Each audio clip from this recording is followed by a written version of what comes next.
Assalamualaikum warahmatullahi wabarakatuh. Perkenalkan nama saya Irma Purnama. Di sini saya akan mempresentasikan laporan saya yang berjudul Kualitas Hidup Sehat Mahasiswa untuk Penghuni Kos-kosan. Yang pertama ada bab 1, itu pendahuluan yang berisi tentang latar belakang, rumusan masalah, tujuan dan manfaat penelitian.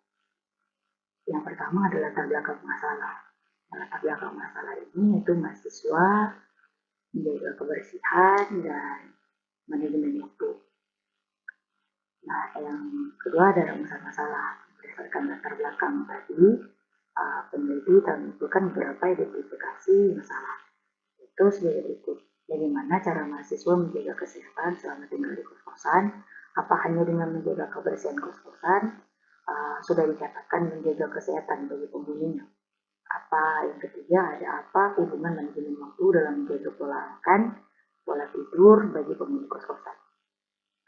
Tujuan dan manfaat penelitian itu tujuannya untuk mengetahui hubungan antara menjaga kebersihan dengan kesehatan pada penghuni kos-kosan dan juga untuk mengetahui hubungan dari manajemen waktu dalam menjaga kehidupan sehat mahasiswa di kos-kosan. Manfaatnya itu ada dua, yaitu manfaat teoritis dan manfaat praktis. Manfaat teoritisnya itu melalui penelitian ini, peneliti dapat menyampaikan cara bagaimana menjaga kualitas hidup sehat bagi mahasiswa sebagai penghuni kos-kosan, dan juga berbagai informasi terkait cara bagaimana menjaga kebersihan, mengatur manajemen waktu dengan baik bagi mahasiswa penghuni kos-kosan. Yang kedua ada manfaat praktis. Manfaat praktis ini ada dua, yaitu peneliti diharapkan mampu memberikan motivasi dan edukasi bagi para mahasiswa yang menyewa kos-kosan dalam menjaga kualitas hidup sehat dengan menjaga kebersihan, pola makan, pola tidur, dan mengatur manajemen waktu. Penelitian ini berharap bahwa laporan penelitian ini bisa menjadi referensi atau acuan bagi peneliti selanjutnya dalam melakukan penelitiannya yang membahas mengenai kualitas hidup sehat mahasiswa kos-kosan. Pada bab 2 ada tinjauan teori. Nah, pola hidup sehat atau gaya hidup sehat merupakan upaya setiap orang yang ingin sehat selamanya, yaitu menjaga tubuh agar bebas dari berbagai penyakit dengan berfokus pada pola hidup sehat. Tetapi, Anda juga harus mempraktikkannya dengan pola hidup sehat. Tubuh Anda akan selalu sehat dan terlihat segar dan sehat. Nah, macam-macam kesehatan itu ada kesehatan jasmani dan kesehatan rohani. Faktor-faktor yang mempengaruhi pola hidup sehat yaitu kebiasaan buruk dapat membahayakan kesehatan individu atau masyarakat sekitar. Jika setiap individu menjaga kesehatannya sendiri, berarti ia juga menjaga kesehatan masyarakat dan lingkungan sekitarnya. Sementara menjaga kesehatan orang lain atau masyarakat juga berarti menjaga kesehatan diri sendiri. Beberapa kebiasaan yang harus dihindari karena dapat membahayakan kesehatan antara lain alkohol, narkoba, merokok di tempat umum, meludah di mana-mana, bersin dan batuk tanpa menutup mulut, dan mengemil. Langkah-langkah menjalani pola hidup sehat. Agar tetap sehat, tubuh kita perlu memperhatikan hal berikut: tidur yang cukup, berolahraga, menjaga pola makan, menciptakan lingkungan yang sehat, dan minum air yang cukup. Kebersihan lingkungan. Konsep lingkungan adalah faktor-faktor yang membentuk lingkungan di sekitar organisme komponen yang mempengaruhi perilaku, reproduksi, dan keberlanjutan komponen organisme yang mempengaruhi perilaku, reproduksi, dan keberjalanan organisme. Lingkungan yang bersih adalah hak dasar setiap manusia dalam kesehatan dalam hidupnya. Jadi kesadaran lingkungan juga berarti kemampuan seorang untuk memahami masalah apa dan bagaimana mereka seharusnya ada di lingkungan mereka.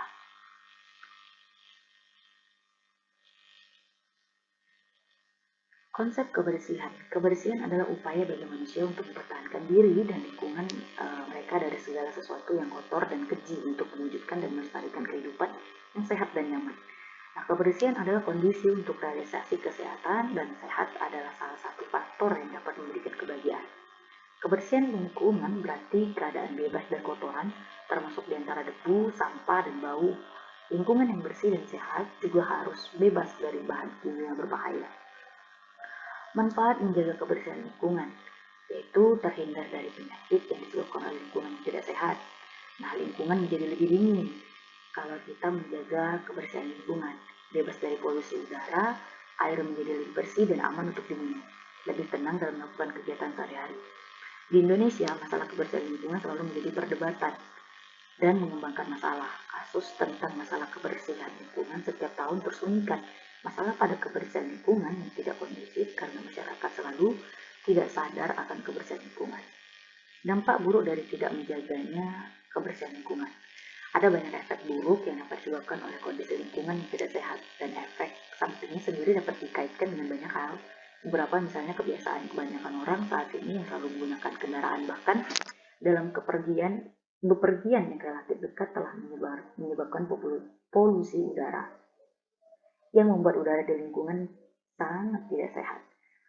Udara yang tidak sehat tentu saja merupakan kondisi yang buruk, mengingat bahwa semua anggota masyarakat membutuhkan udara untuk bernapas setiap hari, dan udara yang tidak sehat pasti akan membuat siapapun yang menghirupnya tidak sehat. Air yang tidak sehat di lingkungan saat ini dapat disebabkan oleh banyak hal seperti limbah pabrik dan industri yang tercemar, limbah deterjen yang berasal dari rumah orang, dan banyak lagi efek buruk dari air yang tidak sehat itu sendiri. Ada banyak hal, mengingat air adalah salah satu elemen terpenting dalam kehidupan masyarakat. Bab 3 ada metode penelitian, jenis dan pendekatan penelitian, yaitu penelitian lapangan, yaitu action research ya, yaitu memperoleh data dari penelitian lapangan langsung. Pendekatan lapangan ini bertujuan untuk memperoleh jawaban dari permasalahan. Objek dan subjek penelitian, objek penelitian ini adalah kos-kosan di sekitar kampus Universitas Islam Riau. Subjek penelitian ini adalah para anak kos. Lokasi penelitian ini berada di Pekanbaru dengan mengambil tempat pada kos-kos di sekitar UIR. Adapun waktu penelitian ini dilakukan 3 hari setelah diberikan tugas. Sumber data diperoleh informan. Agar data yang diperoleh menjadi valid dan lengkap, maka peneliti menggunakan informan yang sekaligus sebagai responden, pemilik kos dan anak kos. Dokumen yaitu setiap bahan tertulis berupa data yang ada seperti kuesioner yang telah dibagikan dan diisi oleh subjek. Teknik pengumpulan data. Untuk mengumpulkan data yang diperlukan dalam penelitian ini, peneliti menggunakan teknik observasi, wawancara, dan dokumentasi. Bab 4 ada hasil penelitian. Hasil dari penyebaran angket di setiap kos. Tidak semua penghuni kos mengisi dikarenakan tidak berada di kos sewaktu melakukan penyebaran angket dan pelayan. Dari kos pertama, angket yang terisi dari 12 kamar, yang mengisi hanya ada 8 kamar. Per kamar itu ada 2 orang yang menghuni. Jadi di kos pertama yang mengisi hanya 16 orang. Kosan kedua hanya 15 orang dari 7 kamar. Kosan ketiga hanya 8 orang dari 4 kamar kos. Jadi total keseluruhan yang mengisi angket ada 39 orang. Dari hasil penyebaran angket tersebut dapat disimpulkan bahwa mahasiswa yang ngekos memiliki pola tidur dan makan yang tidak teratur, memiliki pola hidup yang tidak teratur, suka makan makanan yang cepat saji, dan lebih memilih untuk GoFood. Bahkan anak kos yang sekarang tuh dia pola tidurnya itu suka begadang. Nah, peneliti mewawancari salah satu pemilik kos yang ada di jalan pertama. Dari hasil wawancara, subjek memiliki kualitas hidup yang cukup teratur, mulai dari menjaga kebersihan, interaksi antara masyarakat sekitar kos dan penghuni kos juga baik. Mengenai makan, subjek terkadang masak sendiri karena kosan mendukungnya menyediakan dapur umum untuk memasak, dan terkadang subjek membeli makan di luar jika tidak sempat memasak. Nah, jam istirahat subjek juga tidak teratur dikarenakan tugas yang membuat subjek begadang dan tidur larut malam, bahkan subjek sampai tidak tidur untuk mengerjakan tugasnya.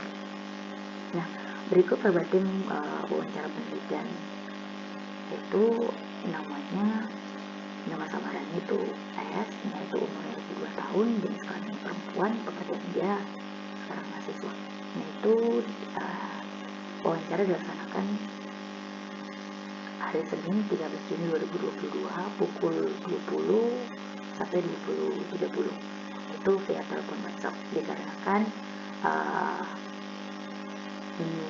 subjek tidak sempat untuk